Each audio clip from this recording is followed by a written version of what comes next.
Les circuits multivibrateurs astables avec le CI 555. 3. Les circuits multivibrateurs ou oscillateurs astables. 3.1. Définition et fonction. Un oscillateur est un circuit électronique qui génère un signal périodique. Ces signaux sont de deux types. Tout d'abord, il existe des signaux sinusoïdaux utilisés dans les techniques de radiocommunication. C'est l'onde porteuse du signal radio et du signal TV. Ce type d'onde est généré également dans les synthétiseurs de notes musicales, dans la technologie du radar. Ensuite, le deuxième type de signal qui nous intéresse plus particulièrement ici est le signal rectangulaire, propre à la technologie numérique. En effet, ce signal se caractérise uniquement par des transitions d'un niveau H à un niveau L et vice-versa à une fréquence déterminée par le circuit générateur. Ce circuit est généralement appelé multivibrateur astable. Ce circuit possède deux états logiques Z et H instables. La sortie bascule périodiquement d'un état logique à l'autre état complémentaire. Ceci est indiqué à la figure 43. T est la période du signal rectangulaire déterminée par les caractéristiques propres du montage. La fonction principale de ce signal dans les circuits logiques est de fournir une horloge appelée généralement clock. Cette horloge est nécessaire dans les circuits logiques synchrones où les changements d'état logique en différents points du circuit se font soit au front montant, soit au front descendant de l'horloge. Actuellement, les circuits d'horloge se rencontrent dans les ordinateurs, dans les appareils de mesure du temps, de la fréquence, pour la transmission de données. 3.2. Différents montages d'astables. Nous allons passer en revue un certain nombre de montages multivibrateurs. 3.2. 1. Montage utilisant un trigger de Schmitt. La figure 44 vous présente un oscillateur utilisant un trigger de la famille CMOS. À la mise sous tension du montage, la tension VC est nulle et la sortie est donc au niveau H.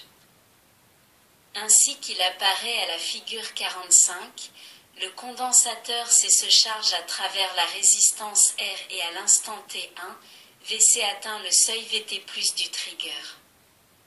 La sortie bascule passe au niveau L, le condensateur entreprend sa décharge à travers R et à l'instant T2, VC atteint le seul VT du trigger. La sortie repasse ainsi au niveau H et le phénomène se reproduit ainsi indéfiniment. La période d'oscillation T est définie par la relation. Note. Nest le symbole de la fonction logarithme népérien. Une calculatrice permet le calcul. Pour R égale 100 kW, C égale 0,1 μF, VCC égale 5 volts, VT plus égale 3,05 volts, VT moins égale 1,95 volts, on trouve T 8, 9 ms et F oscillation 112 Hz. Ce montage est donc simple mais présente un inconvénient. En effet, les seuils VT+ et VT sont fonction de la tension d'alimentation VCC. Ce montage ne présente donc pas une stabilité absolue en fréquence, mais peut avoir des fluctuations liées aux variations de la tension VCC. Pour une variation de VCC de 5 volts à 15 volts, la fréquence peut varier de 4 à 5%. Néanmoins, ce montage peut être employé pour des applications ne nécessitant pas une grande stabilité et une grande précision. D'ailleurs, l'emploi d'une alimentation régulée améliore sensiblement la stabilité du montage oscillateur. 3.2. 2. Montage utilisant 3 inverseurs. Ce montage est indiqué à la figure 46. Il utilise le fait qu'il existe un temps de propagation dt pour chaque inverseur. Le chronogramme indiqué à la figure 47 permet d'en comprendre le fonctionnement. Quand le signal au point 6 ou V3 passe du niveau L au niveau H, il apparaît clairement que la sortie correspondante bascule après un laps de temps égal à dt. Il en est ainsi pour les 3 inverseurs. La lettre A sur la figure 47 montre l'évolution du point 6 au point V3. L'entrée 6 rebascule donc après 3 dt. La période du signal vaut 6 dt et sa fréquence. dt est exprimé en secondes. Ce circuit permet d'obtenir un oscillateur à fréquence élevée car les temps de propagation dt sont relativement courts. Si l'on veut réduire la fréquence d'oscillation, il suffit d'ajouter d'autres inverseurs. Leur nombre doit rester impair. Si n est le nombre d'inverseurs, la fréquence d'oscillation vaut 1/2n-dt. Avec ce montage, la stabilité est toujours fonction de la tension d'alimentation, de la température et de la charge située à sa sortie, donc du circuit logique qu'il doit piloter. Il est possible d'améliorer ce montage en y intégrant 3 composants passifs comme illustré à la figure 48. Le chronogramme relatif au fonctionnement est situé à la figure 49. À l'instant t0, la sortie S est au niveau L et l'entrée de l'inverseur 1 est au niveau H. Le potentiel du point V1 va donc décroître et dès que ce potentiel atteint le seuil de basculement de l'inverseur 1, soit pour VCC/2, les 3 inverseurs vont basculer en chaîne. La sortie de l'inverseur 2 passe du niveau H au niveau L à l'instant T1, soit une chute de tension de -VCC et le point V1 se retrouve au potentiel VCC/2, -VCC égale -VCC/2. Or, la sortie est passée au niveau H, donc le potentiel de ce point V1 va croître jusqu'à plus VCC/2, instant T2, où les 3 inverseurs vont commuter simultanément. Le point V1 se retrouve VCC/2 plus VCC égale 3/2 VCC. Finalement, on assiste à une série de charges et de décharges du condensateur C et chaque fois que le point V1 franchit le seuil de basculement de l'inverseur 1, l'état de la sortie change. À titre indicatif, la fréquence d'oscillation est donnée par la formule. Cet oscillateur est insensible aux variations de la tension d'alimentation VCC et sa stabilité en fréquence est d'autant meilleure que sa fréquence est basse. En effet, la fréquence dépend principalement des 3 composants R1, R2 et C. 3.2. 3. Montage astable utilisant 2 inverseurs. Ce montage est présenté à la figure 50. La fréquence d'oscillation est donnée par la formule. La valeur de la résistance R2 doit être au moins 10 fois supérieure à celle de R1. Par ailleurs, les valeurs de C et de R1 ne doivent pas être trop faibles, car l'inverseur 2 ne peut fournir un courant en sortie très élevé. Il est toujours possible de mettre une résistance R1 variable. Ceci permet d'ajuster la fréquence de sortie de l'oscillateur. Il est également possible de faire varier le rapport cyclique R du signal rectangulaire. La figure 51 représente ce rapport cyclique R. Le montage suivant indiqué à la figure 52 permet de faire varier ce rapport cyclique R. Le chronogramme situé à la figure 53 permet d'expliciter le fonctionnement de cet oscillateur. À l'instant T1, la sortie S est au niveau L et le point A au niveau H. Le point B est alors au potentiel VCC/2, comme nous le verrons à la fin de ce raisonnement, VCC étant la tension d'alimentation du montage. Le condensateur C se décharge donc à travers la diode D2 et une partie du potentiomètre P1 puisque le point A est au potentiel plus VCC et le point B au potentiel VCC/2. À l'instant T2, le condensateur C est complètement déchargé. Le point B est au potentiel 0 V. Le potentiel du point B continue d'augmenter puisque le point A est toujours au potentiel plus VCC. Le condensateur C se charge maintenant à travers la même diode D2 jusqu'à l'instant T3. De l'instant T1 à l'instant T3, seule la diode D2 conduit, la diode D1 étant polarisée en inverse. C'est le même courant qui décharge dans un premier temps le condensateur C puis le charge dans un deuxième temps. À l'instant T3, le point B est au potentiel plus VCC/2, donc l'inverseur une bascule ainsi que l'inverseur 2. Le point A passe au potentiel 0 et la sortie S au potentiel plus VCC. Le potentiel de la sortie S a augmenté instantanément de plus VCC, donc le potentiel du point B fait de même et passe ainsi à plus 3/2 VCC. De l'instant T3 à T5, les mêmes phénomènes que ceux décrits ci-dessus se reproduisent, mais cette fois-ci, c'est la diode D1 qui conduit et la diode D2 qui est polarisée en inverse.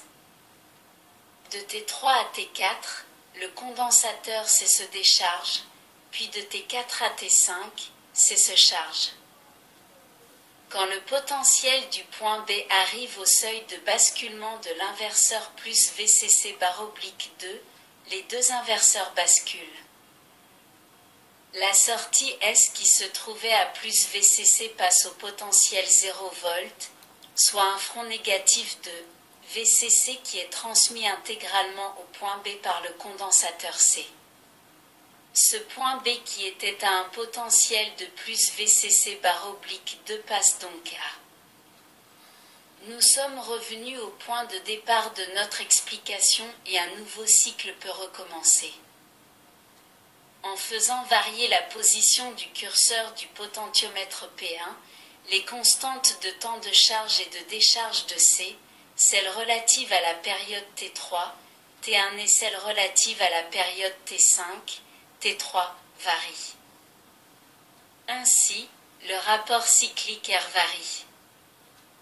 3, 2, 4. Astable réalisé avec le circuit intégré 555. Le circuit intégré 555. Ce circuit déjà utilisé dans un montage pseudo-monostable peut l'être pour constituer un oscillateur. Son schéma est indiqué à la figure 54. L'interrupteur y est fermé lorsque Q est au niveau L et ouvert lorsque Q est au niveau H, ainsi qu'à la mise sous tension. Le fonctionnement de l'oscillateur est représenté sous forme de chronogramme à la figure 55. À la mise sous tension, le condensateur C se charge à travers les résistances en série RA et RB puisque l'interrupteur y est ouvert, Q est au niveau H. La table de vérité de la figure 56 vous indique le fonctionnement de la bascule RS. Lorsque la tension VC atteint 2/3 VCC, l'entrée R passe au niveau H, donc la sortie Q passe au niveau L. Ceci ferme l'interrupteur I. Le condensateur C se décharge à travers la résistance RB. La constante de décharge vaut Q1 égale RBC. Lorsque VC atteint le seuil 1/3 VCC, l'entrée S passe au niveau H et Q repasse au niveau H. Le condensateur C se recharge avec une constante de temps Q2 égale Ra plus Rb, C et le cycle continue ainsi indéfiniment. La période T du signal rectangulaire, ainsi que le rapport cyclique R, sont donnés par les formules suivantes. T égale 0,7, 2Rb plus Ra, C. R égale Ra plus Rb, Ra plus 2Rb. Il est donc possible de faire varier ces deux paramètres en modifiant les valeurs respectives des trois composants Ra, Rb et C. 3, 2. 5. Montage oscillateur utilisant un quartz. Presque tous les montages vus précédemment utilisent des réseaux RC. Ces montages peuvent avoir une stabilité insuffisante pour certaines réalisations. Des oscillateurs à quartz sont donc utilisés quand une stabilité élevée est requise pour un montage. Ce critère de stabilité intervient dans les horloges mesurant le temps dans lesquelles une stabilité de 10 à 6, soit une seconde sur 13 jours environ, est couramment atteinte. Dans les circuits numériques travaillant à leur vitesse limite, une grande stabilité est également nécessaire pour ne pas dépasser les normes de fonctionnement des circuits intégrés. Un autre exemple est fourni par les systèmes de communication à microprocesseurs où une très bonne stabilité est requise. A. Les cristaux de quartz. Le quartz est de silice, 602, cristallisé dans le système hexagonal. Il existe 3 axes de symétrie dans la structure cristalline du quartz comme le montre la figure 57. Ce sont l'axe optique jet-jet passant par les sommets, l'axe mécanique 20 passant par les arêtes, l'axe électrique YY perpendiculaire aux faces de l'hexagone. En électronique, le quartz est représenté par le symbole de la figure 58A. La figure 58 B montre l'aspect du boîtier couramment utilisé pour les quartz. Voyons à présent leurs propriétés physiques. B. L'effet piézoélectrique. Dans les oscillateurs électriques, on utilise une lamelle de quartz taillée dans le cristal selon l'un des axes vus précédemment. Lorsque l'on applique une tension alternative aux bornes de cette lamelle, celle-ci se déforme et entre en vibration mécanique. On remarque que l'amplitude des vibrations mécaniques est maximale pour une certaine fréquence de la tension alternative. Ceci constitue la fréquence de résonance de la lame de quartz qui dépend principalement de l'axe choisi pour la taille, des dimensions et de l'épaisseur de cette lamelle. Lorsque le cristal de quartz est à la résonance, il se comporte comme un circuit accordé qui aurait comme structure celle représentée à la figure 59. Voici quelques valeurs typiques des éléments de ce circuit. L égale 3 heures. CS égale 0,05 pf. RS égale 2 kW. CM égale 10 pf. La capacité de CM est due au montage, d'où son nom, capacité de montage, de la lame de quartz entre deux armatures métalliques qui forment un condensateur. Le circuit série L, CS, R est le circuit équivalent au cristal lui-même. Remarquez la faible valeur du condensateur CS et par contre, la valeur importante de l'inductance L par rapport à celles obtenues avec des bobinages. C'est cette dernière caractéristique qui donne au quartz un facteur de qualité Q égale LW, R très élevé. Ce facteur Q a couramment une valeur de plusieurs milliers voire de plusieurs dizaines de milliers alors qu'il dépasse rarement 100 dans les circuits LC discrets. Ce facteur de qualité permet d'obtenir des oscillateurs à quartz d'une très bonne stabilité en fréquence. On peut définir deux fréquences de résonance distinctes pour ce cristal. La fréquence de résonance série due au cristal lui-même et pour laquelle l'impédance est minimale car elle entre en résonance avec CS. La fréquence de résonance parallèle due à la mise en parallèle sur le circuit R, L, CS de la capacité de montage CM. Pour cette fréquence de résonance parallèle que l'on appelle parfois improprement fréquence d'autorésonance, l'impédance aux bornes du quartz passe un maximum comme pour tout circuit LC parallèle.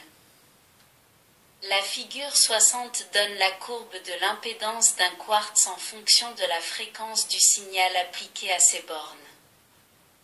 C'est oscillateur à quartz. On peut donc imaginer deux types d'oscillateurs selon que l'on utilisera la résonance série ou la résonance parallèle. Toutefois, les oscillateurs à résonance série sont plus précis et plus stables car ils oscillent rigoureusement sur la fréquence du cristal lui-même. Par contre, les oscillateurs utilisant la résonance parallèle sont tributaires de la valeur de la capacité de montage CM et d'autres capacités parasites du montage. Celles-ci, mises éventuellement en parallèle sur le quartz, peuvent faire varier la fréquence de l'oscillateur. C'est donc les premiers que nous retiendrons généralement pour l'utilisation dans les montages logiques ou à microprocesseurs. La figure 61 en donne un exemple très simple. Tout oscillateur est constitué d'un amplificateur et d'une réaction du signal de sortie en phase avec le signal d'entrée. Ici, les deux inverseurs en série jouent le rôle d'un amplificateur non inverseur alors que la réaction est opérée par le quartz qui, à sa fréquence de résonance série, se comporte comme une simple résistance et n'apporte donc aucun déphasage. Le condensateur C et les résistances servent à faire osciller le montage au démarrage jusqu'à ce que le quartz entre en résonance. Au point milieu des deux résistances est prélevé le signal rectangulaire de sortie. Cette théorie se termine donc avec ce montage utilisant un quartz. La prochaine théorie sera consacrée au système de numération et aux différents codes utilisés en électronique numérique.